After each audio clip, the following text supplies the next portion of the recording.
Bien, buenas tardes, señores alumnos. Eh, Hoy ya vamos a hablar sobre un tema que es muy importante. Como vemos acá, unos deliciosos anticuchos, ¿verdad?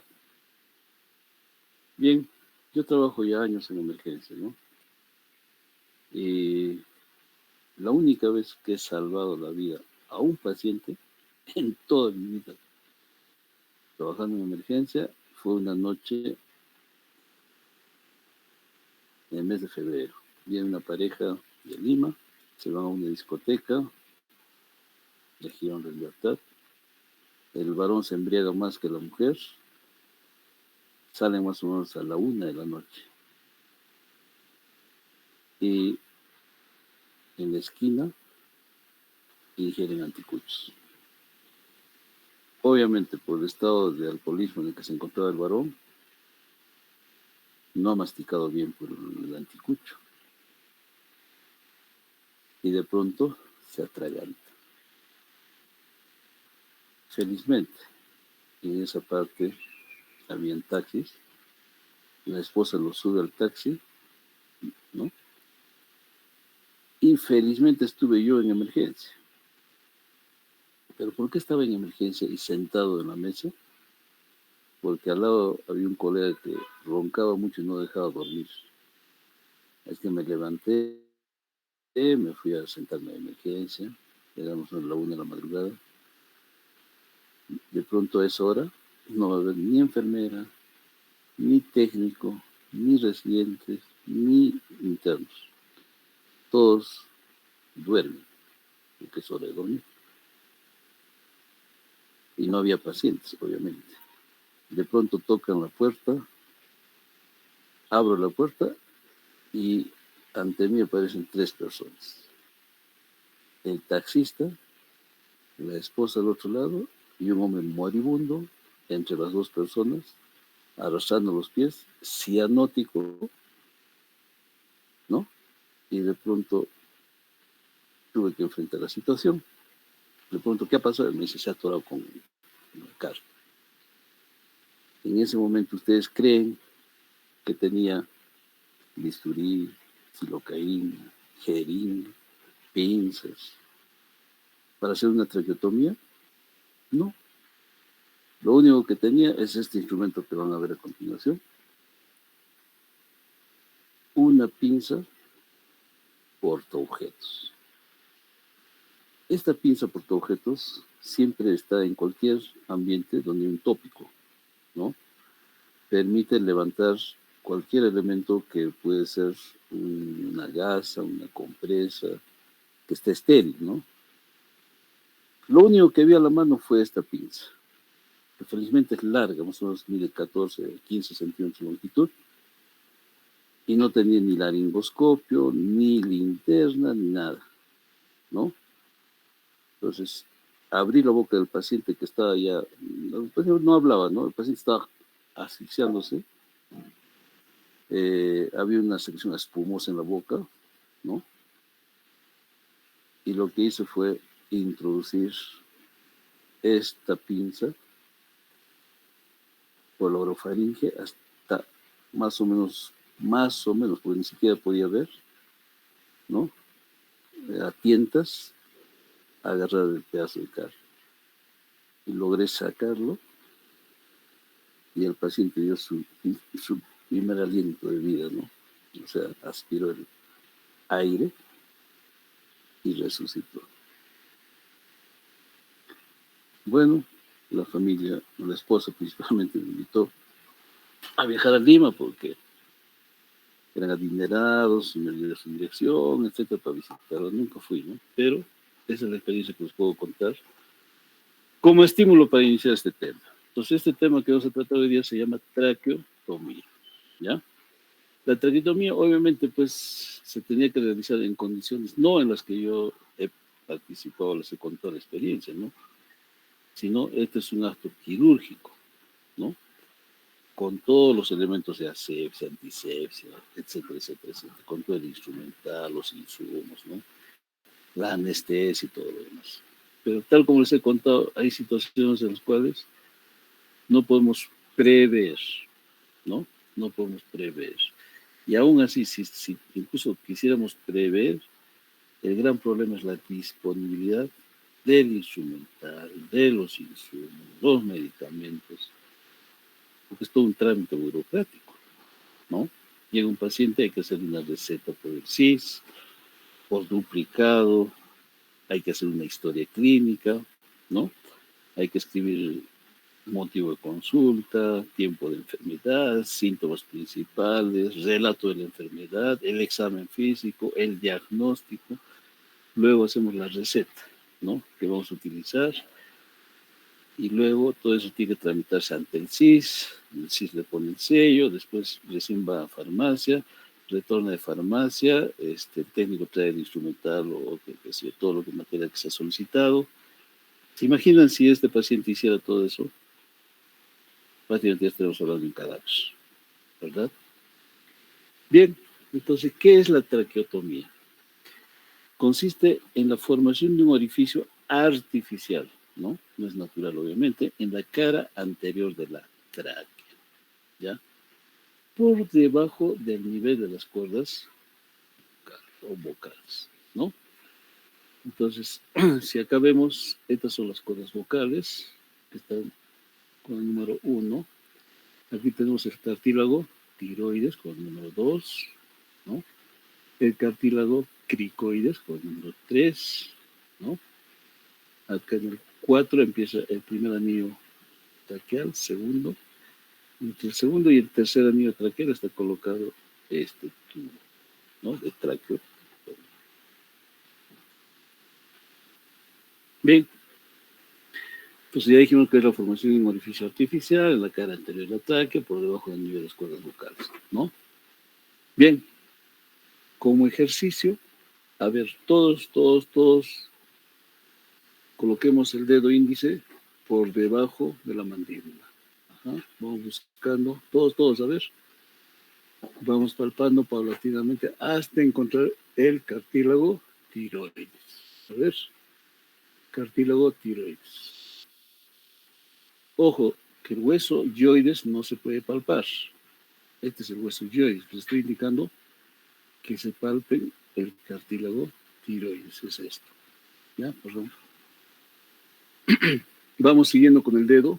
¿Ya? Entonces, la parte más sobresaliente es el cartílago tiroides. ¿Ya? Luego hay un orificio que está entre el cartílago tiroides y el cricoides, ¿no? Ese orificio es el orificio cricoides, ¿ya? Luego ya palpamos el primer anillo, el segundo anillo, y ahí es el lugar donde vamos a hacer la incisión. Ya casi nos acercamos a la horquilla external, ¿ya? A la horquilla external. Bien, como definición vamos a hacer algunas variaciones como qué es traqueotomía, qué es traqueostomía y qué es cricotirotomía, ¿ya? Cricotirotomía. Un momentito, ¿ya? Un momentito.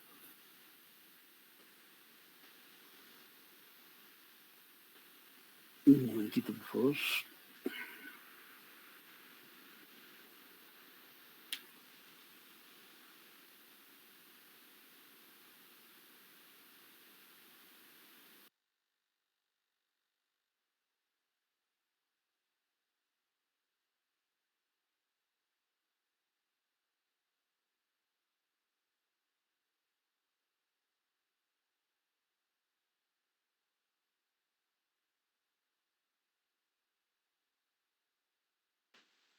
Ya, aló.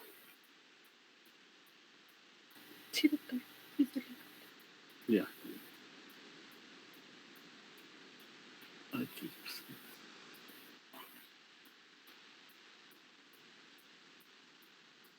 Bien, entonces tenemos que hacer la diferenciación en qué consiste la traqueotomía y qué es la traqueostomía, ¿ya?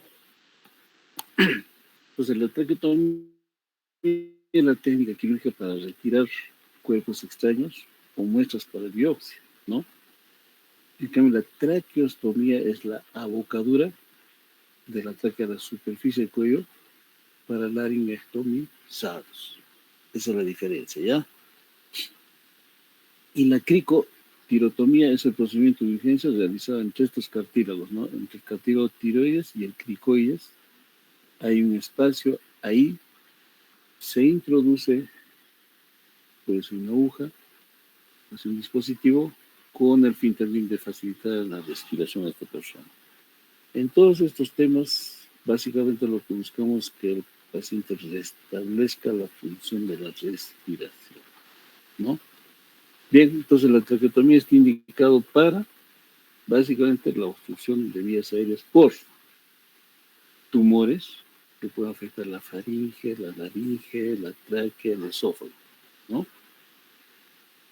Anomalías congénitas del aparato respiratorio superior, o cuando la persona sufre un golpe, ¿no? O sufre una herida, un corte, un balazo, ¿no?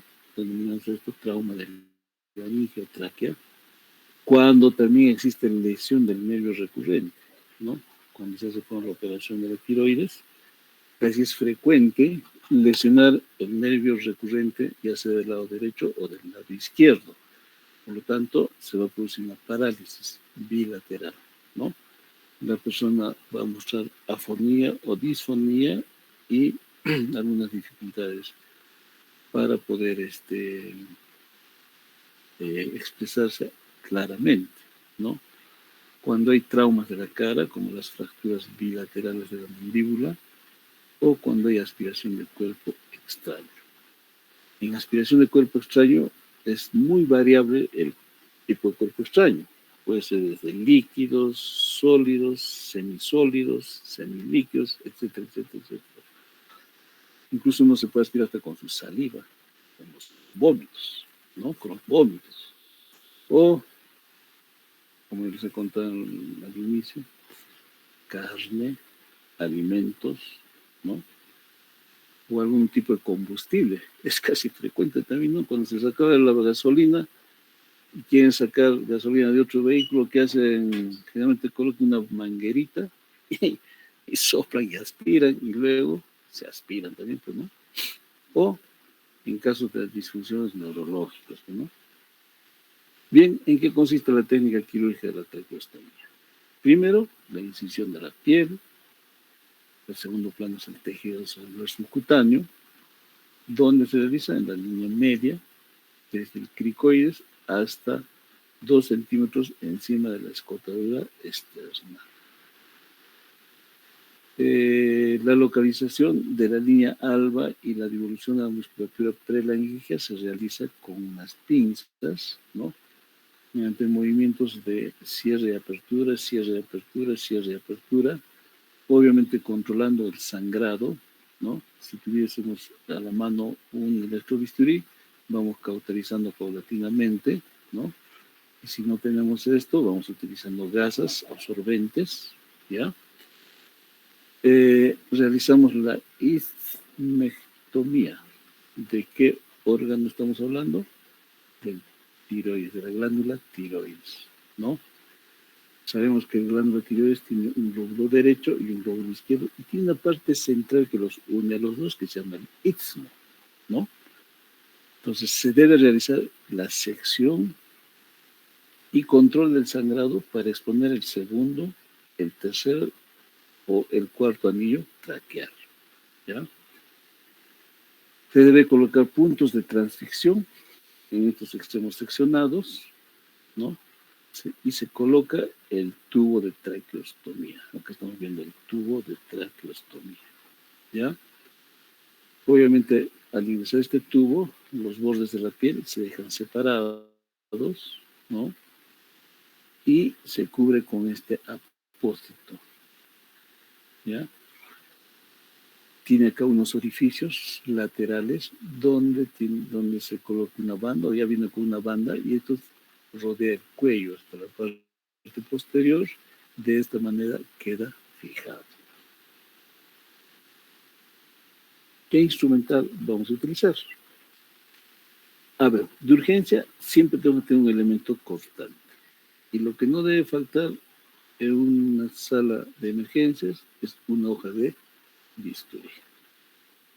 Pero también podemos utilizar un trocar grueso, ¿no? El trocar grueso debe tener un punzón central que perfore la piel y la membrana cricotiroidea o la tráquea, ¿no? Dependiendo dónde vamos a hacer el corte, si es en el anillo traqueal o en la membrana cricotiroidea, ¿no? Definitivamente tenemos que utilizar un elemento cortante. Y cuando esta es selectiva, selectiva se supone que es programada, ¿no? Debemos utilizar una hoja de bisturí. Las hojas de bisturí ustedes ya conocen por la exposición que hicimos hace varias clases, ¿no? Hay el número 11, que es tipo puntiagudo, ¿no? Y tenemos el número 22 o 23, que son las hojas de bisturí con bordes anchos, ¿no? Cualquiera de los dos es válido. Debemos tener dos separadores de Farabeu, ¿no? Estos separadores tienen que ser pequeños, o sea, sus brazos deben ser pequeños, ¿no? Delgaditos. Utilizar a su vez dos pinzas hemostáticas pequeñas para controlar el sangrado, una tijera de Metzenbaum, ¿no? Que se utiliza obviamente para hacer sección de tejidos en profundidad, ¿no? Y no está bien que respondan que también se llama Metzen, ¿no? Porque en realidad pues Metzenbaum, pregunta de examen, ¿no? Les dije, la tijera también se denomina Metzen, y todos, algunos pusieron verdadero, esto es falso, ¿no? Si yo me llamo Julián, ni modo que me llamen Juli, ¿no? Ni que se llame Julián. Igual que esta tijera es Metzenbaum. Un porta agujas porque vamos a fijar, ¿no? Vamos a fijar o vamos a hacer control de hemostasia, de sangre. Este es el instrumental básico que debemos de tener para hacer una traqueotomía electiva, ¿ya? Pues acá hay una mesa de mayo, ¿no? Está dispuesto el instrumental. Acá tenemos una, ¿cómo se llama esta pinza? Que sostiene una gasa, pinza de anillos, ¿no es cierto? La pinza de anillos para sostener una gasa, ¿ya? ¿Qué se va a realizar con esto? Se va a hacer la limpieza primaria utilizando yodo, polivinilpiro y bidona. Tenemos una jeringa de 20 cc, ¿no? Con líquido, con cloruro de sodio, puede ser, o agua destilada, ¿no? Una pinza hemostática. Aquí tenemos una aguja larga. Aquí tenemos dos vasos plástico y uno de metal, ¿no? Que nos vemos aquí una pinza anatómica sin dientes, ¿no? Acá vemos una tijera de mayo, este es un portagujas, ¿ya? Aquí vemos unos apósitos, acá vemos unas cánulas de Guedel, ¿no? Aquí tenemos unos elementos que nos van a permitir colocar dentro de este tubo, ¿no? Para atravesar el tejido duro, el puntiagudo de estos extremos, y después se retira, ¿no? Aquí tenemos precisamente el tubo que va a penetrar y acá tiene la parte distal, ¿no? Tiene una bolsita que se tiene que llenar con aire. Y esto está conectado a través de este tubito a este otro elemento, donde exteriormente vamos a ver la presión, ¿no? La presión que tiene, cuánto de aire debemos introducir para que esto se infle y de esta manera se fije el tubo en el interior de la tráquea, ¿ya? Posición del paciente. El paciente debe estar en hiperextensión cervical, para ello utilizamos una almohadilla a nivel de la nuca, ¿no? O un rodillo debajo de los hombros para una adecuada exposición de la tráquea. Traccionamos la mandíbula hacia nosotros y ya tenemos un cuello hiperextendido, ¿no? Colocamos los campos operatorios, un campo cervical, un campo podálico, dos campos laterales, y hacemos una exposición, ¿no? Obviamente esto ya está con yodo pirolirona, ¿no? El campo superior está desde el borde inferior del maxilar inferior hasta el segundo espacio intercostal, ¿no? Y lateralmente hasta los hombros y el borde de los trapecios, ¿ya? La anestesia local la vamos a utilizar lidocaína al 2%, diluida en solución saline isotónica en partes iguales, ¿ya? Y se aplica en forma romboidal, ¿no? Siguiendo la línea media de incisión, con infiltración, siempre aspirando, ¿no? Aspirando para ver si ingresa o no sangre. Si ingresa sangre, cambiar de lugar o retirar 1 centímetro, volver a aspirar y luego infiltrar en forma romboidal. Cuando habla de forma romboidal, significa que vamos a hacer un rombo, dibujar el rombo, infiltración de la anestesia.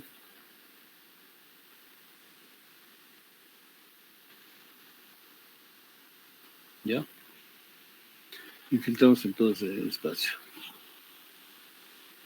Luego se realiza la incisión de la piel, tejido cutáneo, y ahí tenemos un músculo que es el platismo, ¿no?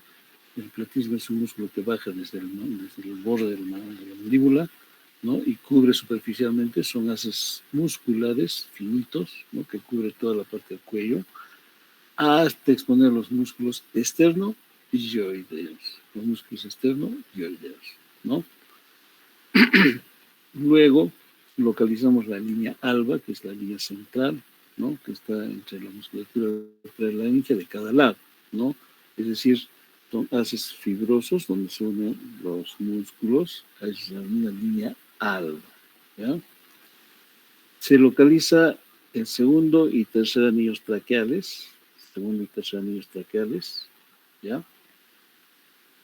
Y se prepara el aspirador porque la apertura de la tráquea conlleva la expulsión de secreciones y también va a sangrar, ¿no? También va a sangrar. Si nos fijamos acá, la marca superior corresponde al cartílago tiroides, ¿ya? Cartílago tiroides. Acá tenemos el orificio cricotiroideo, el cartílago cricotiroideo, primero, segundo, tercero, y esta es la horquilla external, ¿ya? Bien, se realiza una sección vertical en H de la tráquea, ¿ya? El flap inferior se sutura con seda 3 ceros a la piel para facilitar el cambio de la cánula, ¿no? El flap, estamos hablando de este flap, ¿ya? Se hace la incisión en forma de H, en que cada incisión está en forma vertical, ¿no? Acá sí ya se le dio la forma, ¿no? Se introduce la cánula llamada cánula tipo Chile, en este caso, esta cánula es Chile, puede ser del 6 al 8, ¿ya? 6 en mujeres y 8 en varones, según el calibre de la luz traqueal. Se coloca este tubo, se insufla el balón de la cánula, ¿no? Para hacer de que esto se fije y no se mueva, ¿no? Se realiza la hemostasia, o sea, el control de sangrado, y finalmente el cierre parcial de la herida. ¿Ya? En eso consiste la traqueostomía. Bien, ahora vamos a pasar a la cricotirotomía. ¿Ya? La cricotirotomía consiste en la creación de una apertura en la membrana cricotiroidea, ¿no? Este creo que debe ser el procedimiento más, digamos, rápido que yo podría hacer en una emergencia, ¿no? ¿Por qué? Porque ubico el cartílago tiroides, está acá, el cartílago cricoides, y entre estos dos existe esta membrana cricotiroidea. Entonces, ahí fácilmente puedo introducir una aguja punta número 18, ¿no? Y voy a facilitar de que la persona pueda respirar, ¿ya? Entonces creo que este procedimiento debería ser realizado, digamos, en un área de emergencia donde podamos salvar la vida de un paciente, ¿no?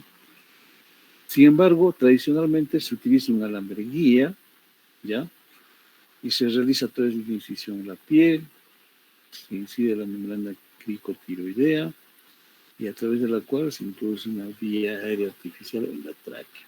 Sinónimos: cricotiroidotomía, también llamado coniotomía, ¿ya? Entonces son sinónimos la cricotirotomía, cricotiroidotomía y coniotomía, ¿ya? ¿Cuándo realizar la cricotirotomía?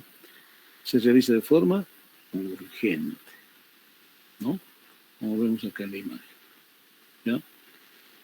Cuando la intubación endotraqueal está contraindicado o no se puede lograr por otros métodos de inserción del tubo, y los métodos definitivos de manejo de la vía aérea y ventilación, es decir, dispositivos extraglóticos como la máscara laringe, no ventilar adecuadamente ni oxigenar al paciente.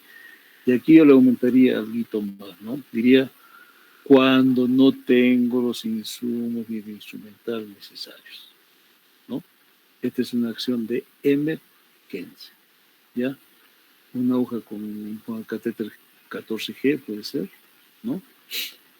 De frente ubico la membrana cricotiroidea e introduzco. Obviamente lo que se va a aspirar es aire, ¿no? Porque si no aspiro aire o no sale nada, quiere decir que no he atravesado todavía. Porque al ingresar a este espacio, definitivamente tengo que aspirar aire. ¿Cómo realizarlo? Bueno, la cricotirotomía planificada, ¿no? Se realiza con alambre guía, ¿ya? Con alambre guía. Es similar por la técnica Seldinger, ¿no? Porque la técnica Seldinger se utiliza como para canalizar vasos, pues a las venas, introduce un alambre y sobre ese alambre introducimos recién el catéter, ¿no? Pues ese es el método, la técnica Seldinger. Entonces, en este caso también es similar a esa técnica, ¿no?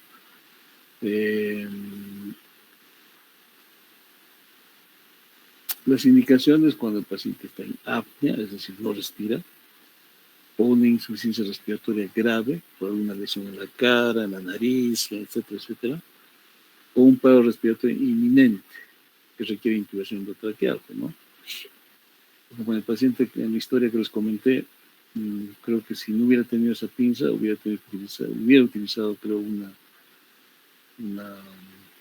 catéter, una aguja número 14, 18, ¿no? Introducirlo por cricoides, ¿no? Por la membrana cricotiroidea, entonces hubiera tenido este efecto. O cuando hay intentos fallos de intubación orotraqueal, es decir, cuando queremos intubar por arriba y no se puede, ¿no? O sea, la intubación orotraqueal o nasotraqueal, con incapacidad para oxigenar o ventilar a través de métodos alternativos, ¿no? O por ejemplo, estamos dando oxígeno con máscara ambú o con válvula laringea y la saturación baja y baja y baja. Ya como último recurso que tenemos que acudir a esta técnica, ¿no? Pero las contraindicaciones para intubación orotraqueal o nasotraqueal, como la hemorragia oral masiva, cuando hay una hemorragia oral masiva hay que verificar dónde sangra, por dónde sangra. Generalmente es la nariz, ¿no? Pues ahí tenemos una zona de Hasselbalch que sangra bastante, entonces primero tiene que ser taponamiento nasal, ¿no? Porque si no, no nos va a permitir ver adecuadamente. O cuando hay traumatismos faciales graves, ¿no? O hay tumores ocupantes de espacio, ¿ya? Y las contraindicaciones, por ejemplo, si no tengo capacidad para identificar reparos anatómicos, porque puede haber lesiones a nivel del cuello, ¿no? De repente tiene un paciente con un golpe que ha recibido a ese nivel en un accidente de tránsito, no voy a poder identificar ni siquiera el cartílago, tiroides, ni el cricoides, menos pues cartílagos de la laringe. Entonces, obviamente, mal haría en tratar de decir, este es el espacio, ¿no? Donde debemos de insertar. O cuando hay una transección parcial o completa, de la porción distal del ataque, es decir, cuando alguien por lo degüellan, ¿no? También la edad de 8 a 12 años son límites de edad variables sin consenso definitivo para los expertos, ¿no? Entonces está contraindicado por menores de 8 años porque el cuellito es muy corto. ¿No? ¿Cuáles son las complicaciones? Sangrado, horno, ¿no? Porque tenemos que tener en consideración de que hay los lazos que están por ahí, ¿no? También cuando la inserción obtuvo los tejidos del cuello en lugar del ataque, inmediatamente reconocida por la ausencia de ruidos respiratorios, ¿no? Es decir, introducimos y no hay ruidos, ¿no? O hay lesiones o perforación de la cara, o posterior del ataque, por ejemplo, o lesión de la laringe, la cuerda vocal, son complicaciones que nos pueden generar neumotórax, enfisema subcutáneo, enfisema mediastínico, sangrado, función esofágica, que va a conllevar una acidosis respiratoria por hipoventilación, o la obstrucción completa de la vía aérea superior aproximada a la cricotirotomía, ¿no? Es una contraindicación de la cricotirotomía por función debido al riesgo de causar barotrauma pulmonar. ¿No? Y las complicaciones a largo plazo siempre hay que esperar por una estenosis subglótica o lesión de la cuerda bucal, ¿no? No conozco bien la anatomía, no podía reconocer en ese momento y voy a, digamos, a lesionar las cuerdas respiratorias, ¿no? Y las complicaciones tardías se reconocen en semanas o meses, ¿no? Va a haber una obstrucción progresiva de la vía aérea debido a estenosis subglótica y tejido de granulación, ¿no? Fíjense acá, en esta imagen acá, en la que está en la superior, miren, esto es lo normal. Y acá como se ha ido estenosando, ¿no? Y un pequeño orificio. Entonces esta persona, ¿qué va a tener? Va a tener cambios en la voz, ¿no? A veces se puede infectar, ¿no? Y va a tener dificultad o insuficiencia respiratoria, ¿no? Ahí fíjense los grados de estenosis subglótica, grado 1, grado 2, grado 3, grado 4, ¿no? Y el tamaño, ¿no? Cómo ha ido disminuyendo paulatinamente. El equipo es casi similar, siempre tenemos que tener una solución antiséptica, ¿no?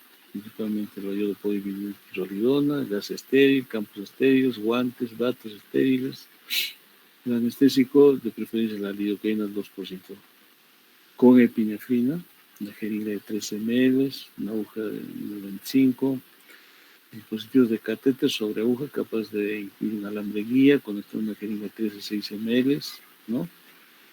Llena hasta la mitad con solución fisiológica, al aspirar debe salir burbujas de aire, alambre guía flexible con vaina de plástico, un catéter en la vía aérea, tiene un manguito inflable, hemos visto un manguito inflable de plástico, una bujía intraluminar, curva Roma extraíble que facilita la inserción, una hoja de bisturí puede ser 11, puede ser 15, puede ser la 22, 23, ¿no?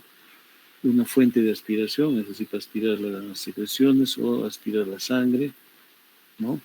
Con su catéter obviamente de aspiración o sonda de aspiración, una máscara ambú y fuente de oxígeno, siempre para poder acudir en el momento que sea necesario. Un equipo de monitorización del paciente que debe incluir siempre un monitor cardíaco, oximetría de pulso, ¿no? Para ver con cuánto está saturando, monitorizar la presión arterial, ¿no? Y un capnómetro, ¿no? Para medir el dióxido de carbono. Eso es lo ideal, ¿ya? Bueno, acá vemos la anatomía relevante de esta sonda, pues, ¿no? La membrana cricotiroidea se encuentra entre el cartílago tiroides y el cricoides, acá abajito, ¿no? Esta es la membrana tiroidea. Perdón.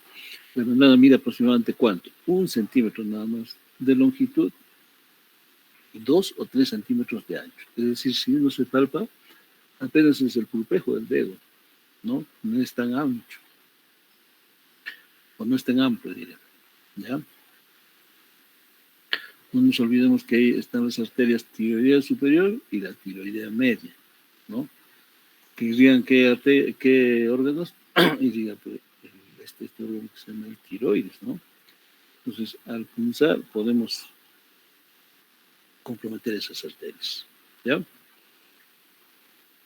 En una cricotirotomía de emergencia, el paciente se coloca en el cúbito supino, cuello extendido, ¿no? Alcohol povidona, una hojita de bisturí para hacer una incisión en la piel, ¿no? Justo en la línea media, y se utiliza un tubo hueco para mantener abierta la vía aérea, ¿no? Esto es de emergencia. ¿Podría ser un lapicero? Podría ser un lapicero, ¿no?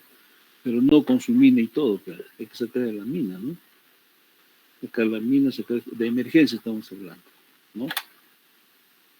En un servicio de emergencia, ¿qué tenemos a la mano? Las agujas, ¿no? Estas a su vez pueden ser metálicas o pueden ser flexibles, ¿no? Cualquiera de ellos, de mayor grosor de preferencia, ¿ya? Listo, señores alumnos. Con esto he culminado la exposición. Si tienen una pregunta, pueden hacerlo.